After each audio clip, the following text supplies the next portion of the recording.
Cena 1. Um campo em Far Rockaway, 1920. Exterior/dia. Um grupo de crianças brinca perto de uma cerca. O pequeno Richard, 8 anos, observa um pássaro. Outro garoto, com um ar de superioridade, aponta para a ave. Ei, Richard, tá vendo aquele pássaro? Que pássaro é aquele? Não faço a menor ideia. É um tordo de garganta marrom. Seu pai não te ensina nada, né?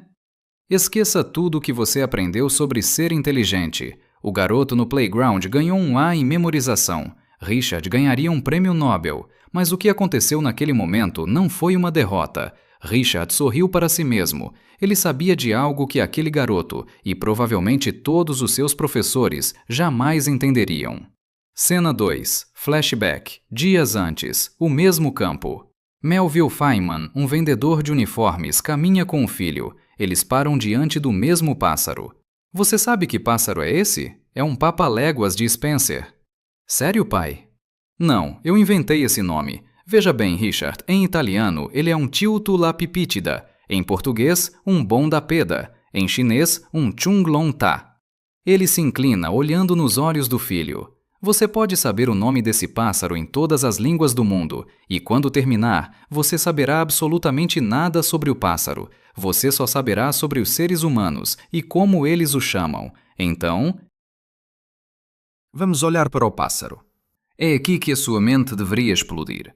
Vivemos em um sistema educacional que confunde rótulos com conhecimento. Acreditamos que ao colocar uma etiqueta em algo, nós o dominamos.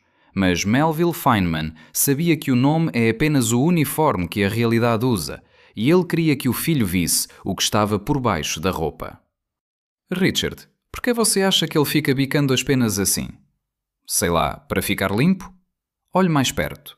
Pequenas escamas saem das penas. Piolhos comem essas escamas. Nas juntas das pernas do piolho há uma cera. Ácaros ainda menores se alimentam dessa cera. E dentro desses ácaros...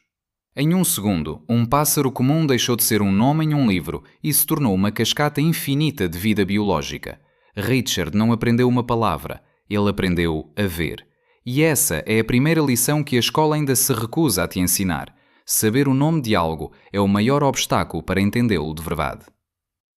Cena 3. Uma cozinha em Brooklyn. Flashback.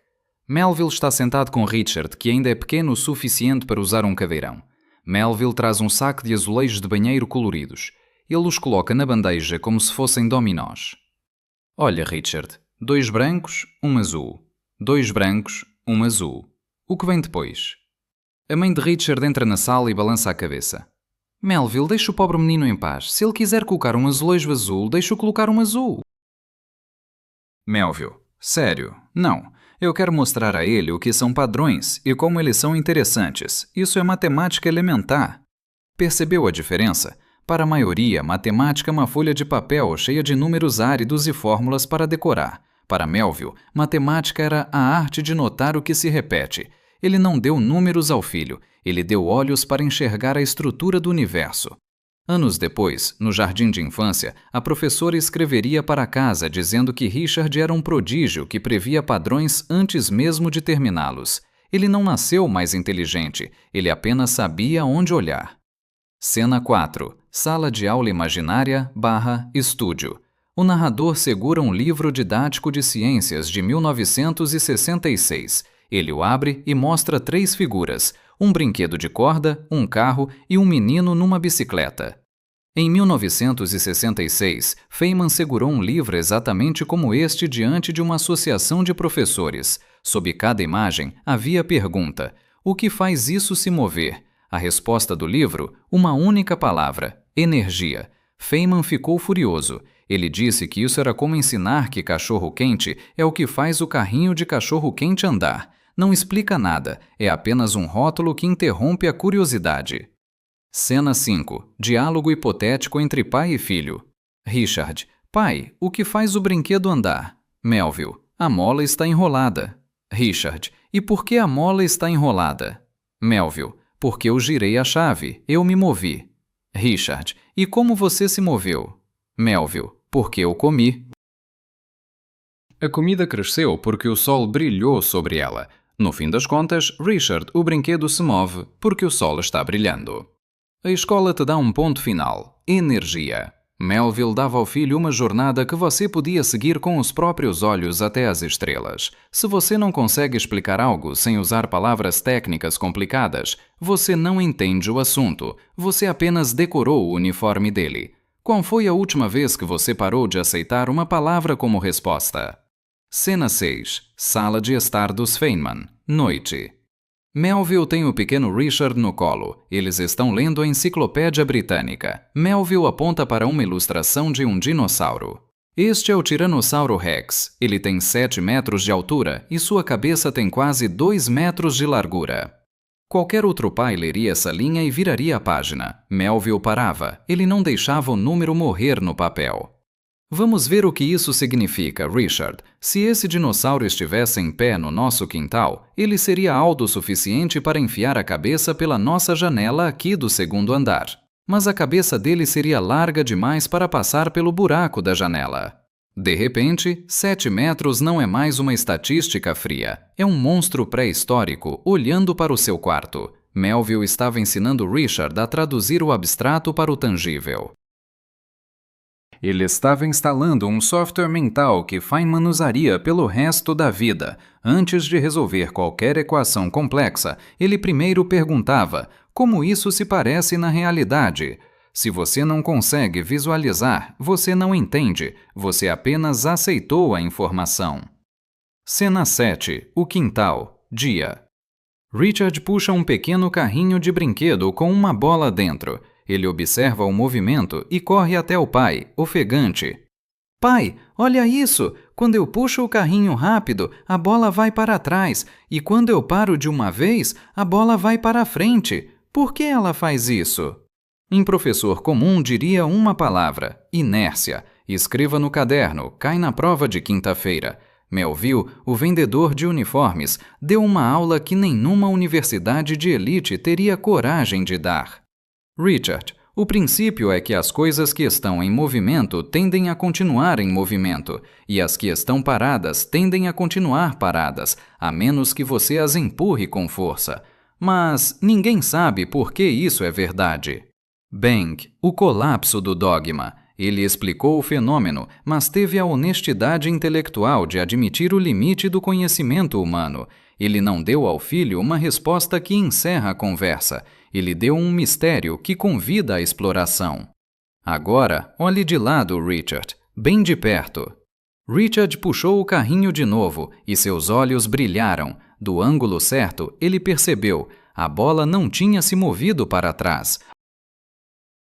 A bola tinha ficado parada no espaço. O carrinho é que tinha se movido para frente por baixo dela. O que parecia um movimento da bola era, na verdade, o mundo fugindo debaixo dela. Em um segundo, a percepção de Richard sobre a realidade mudou. Ele aprendeu que nossos olhos mentem e que a verdade exige que você mude de perspectiva. Cena 8. O escritório de Melville. Tarde. Melville está lendo o jornal. Ele aponta para uma fotografia do Papa. Ao redor dele, dezenas de pessoas estão curvadas em sinal de reverência. Melville. Richard, olhe para estes humanos.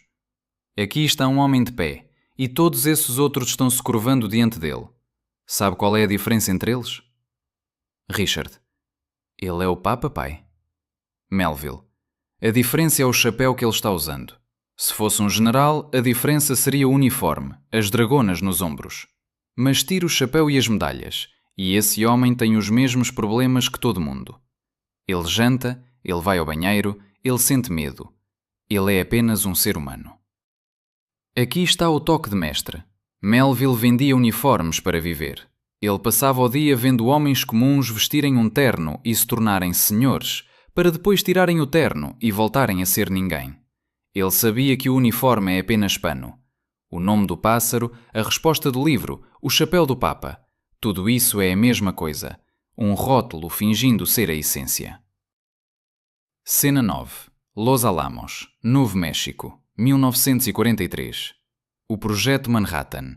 Richard Feynman tem apenas 24 anos. Ele entra em uma sala cheia de deuses vivos. Niels Bohr, Robert Oppenheimer, Hans Bethe. O ar é pesado com autoridade. Todos os outros jovens físicos naquela sala falavam pisando em ovos. Eles tratavam Bohr como uma divindade. Feynman não. Ele interrompia Bohr. Ele dizia: "Isso não faz sentido", na cara do homem que inventou o modelo atômico. Por quê? Porque ele não via o prêmio Nobel. Ele não via o uniforme de gênio. Ele via apenas um homem com uma ideia que precisava ser testada. Cena 10. Um laboratório/corredor. Bohr e seu filho caminham pelo corredor. Bohr para e pede para chamarem aquele garoto, o Feynman. Niels Bohr começou a procurar Feynman antes de qualquer outro para testar suas ideias mais loucas. Bohr sabia que todos os outros diriam sim, porque ele era Niels Bohr. Feynman diria a verdade porque Melville o ensinou que a verdade não usa chapéu. Se você já esteve em uma reunião de trabalho onde todos concordaram com uma ideia terrível só porque o chefe a sugeriu, você viu o uniforme em ação. O que nos falta não é inteligência, é a coragem de Melville de perguntar: ok, mas o que sobra quando tiramos o título? A maioria de nós passa a vida inteira reverenciando etiquetas vazias. Feynman passou a vida arrancando-as para ver o que havia dentro.